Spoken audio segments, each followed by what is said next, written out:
সুপ্রিয় দর্শক, আসসালামু আলাইকুম। কেমন আছেন আপনারা? নিশ্চয়ই ভালো আছেন। আজকের ভিডিওতে আপনাদের সবাইকে স্বাগত জানাচ্ছি।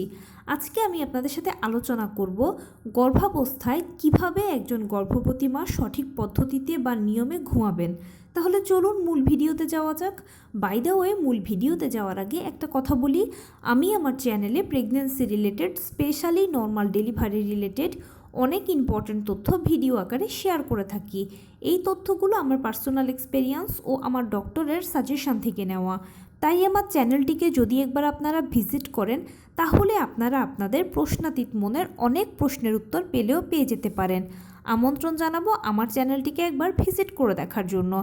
এবারে চলুন মূল আলোচনায় যাওয়া যাক। আমি শুরুতেই বলেছি আজকে আলোচনা করব গর্ভাবস্থায় একজন গর্ভবতী মায়ের ঘুমানোর সঠিক পদ্ধতি বা ধরন সম্পর্কে। দেখুন, গর্ভধারণের পূর্বে আপনি যেই কোনোভাবে ঘুমোতে পারেন, বাম কাত হয়ে, ডান কাত হয়ে, চিত হয়ে, উপর হয়ে, আপনার যেভাবে ইচ্ছা সেভাবে আপনি ঘুমোতে পারবেন, কোনো অসুবিধা নেই। কিন্তু যখন থেকে আপনি গর্ভধারণ করবেন, ঠিক সেই মুহূর্তটা থেকেই কিন্তু আপনাকে অনেক অভ্যেস পরিবর্তন করতে হবে। তার মধ্যে একটা বড় অভ্যেস হচ্ছে ঘুমানোর ধরনের পরিবর্তন। গর্ভাবস্থায় গর্ভবতী মা যদি সঠিক পদ্ধতিতে না ঘুমান বা সঠিক নিয়মে না ঘুমান, তাহলে আপনার বাচ্চা হয়তো গর্ভের ভেতরে মারা যেতে পারে অথবা অসুস্থ হয়ে যেতে পারে। আর যখন একটা বাচ্চা গর্ভের ভেতরে অসুস্থ থাকে, তখন কিন্তু অবশ্যই সব কিছু ঠিকঠাক থাকলেও নর্মাল ডেলিভারি হবে না, সিজারের প্রয়োজন। কারণ অসুস্থ বাচ্চাটা কখনোই চাপ দিয়ে বেরোতে পারবে না, বা মাকে সে চাপ দেওয়ার জন্য যে সাপোর্টটা দেওয়া প্রয়োজন সেটা সে দিতে পারবে না। তাই এই সময় নর্মাল ডেলিভারিগুলো হবে না। এখন কিভাবে আপনি ঘুমাবেন, ঘুমালে বাচ্চা ভালো থাকবে, সুস্থ থাকবে? অবশ্যই গর্ভাবস্থায় আপনারা বাম কাত হয়ে ঘুমোবেন। গর্ভাবস্থায় যখন মা বাম কাত হয়ে ঘুমান, তখন দেখা যায় যে বাচ্চা ভালো অক্সিজেন পায়, প্লাস মায়েরও ভালো ঘুম হয়। বাচ্চারা সাধারণত হয় কি, মা যখন সারাদিনে হাঁটাচলা কাজকর্ম করেন, তখন বাচ্চাও দোল খায়, অথবা বাহিরের যে একটা অক্সিজেন আছে সেটা তারা কিন্তু পায় মোটামুটি। এর ফলশ্রুতিতে বাচ্চার অক্সিজেনের সংকট হয় না। কিন্তু মা যখন ঘুমিয়ে পড়েন, তখন রাতের বেলা অক্সিজেনের পরিমাণটাও তারা কম পায়, প্লাস মা যদি উপর হয়ে শোন বা চিত হয়ে শোন, তাহলে তো তারা একেবারে অক্সিজেন পাবে না, আর যার ফলশ্রুতিতে বাচ্চার মৃত্যু ঝুঁকি থাকে, অথবা বাচ্চা অসুস্থ হয়ে যেতে পারে এই অক্সিজেন সঠিকভাবে না পাওয়ার কারণে।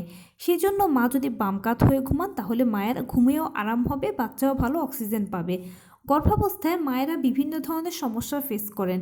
ঘুমের সমস্যাটা তার মধ্যে অন্যরকম।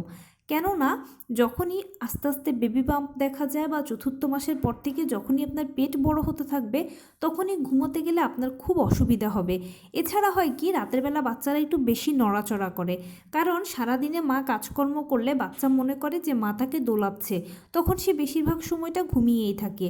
কিন্তু রাতের বেলাতে যখন মা ঘুমিয়ে পড়েন, যখন চারদিক নীরব হয়ে যায়, তখন বাচ্চা মনে করে যে এখন ঘুমানোর সময় নয়, জেগে থাকার সময়, হাত পা ছোড়ার সময়। তাই তারা রাতের বেলা একটু বেশি নড়াচড়া করে, আর যার ফলশ্রুতিতে মা কিন্তু ভালোভাবে ঘুমোতে পারেন না। কিন্তু বাম কাত হয়ে ঘুমালে, ওই যে বললাম বারবার, যে বাচ্চা অক্সিজেনটা ভালো পাবে, মাও ভালো ঘুমোতে পারবেন। সেই জন্য গর্ভধারণ যখন থেকে করবেন, তখন থেকেই চেষ্টা করবেন যে বাম কাত হয়ে ঘুমোতে। আপনার পাশে যদি কেউ থাকে, তাহলে তাকে বলবেন যে আপনাকে যেন পাশ ফিরিয়ে দেয় বা বাম কাত হয়ে ঘুমোতে থাকার ব্যাপারে সহায়তা করে। এখন অনেকের মনে প্রশ্ন আসতে পারে যে কন্টিনিউয়াসলি বাম কাত হয়ে ঘুমানোটা তো কষ্টকর।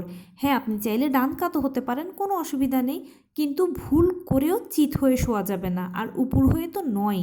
তবে প্রথম থেকে যদি ট্রাই করেন যে বাম কাত হয়ে ঘুমানোর, তাহলে ইনশাল্লাহ দেখবেন যে ধীরে ধীরে আপনি খুব অভ্যস্ত হয়ে গেছেন বাম কাত হয়ে ঘুমানোর ব্যাপারে।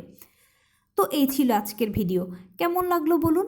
যদি ভালো লেগে থাকে ও হেল্পফুল হয়ে থাকে, তাহলে প্লিজ লাইক, কমেন্ট, শেয়ার করতে একদম ভুলবেন না। আর সেই সাথে আমার চ্যানেলটিকে সাবস্ক্রাইব করার বিনীত অনুরোধ রইল।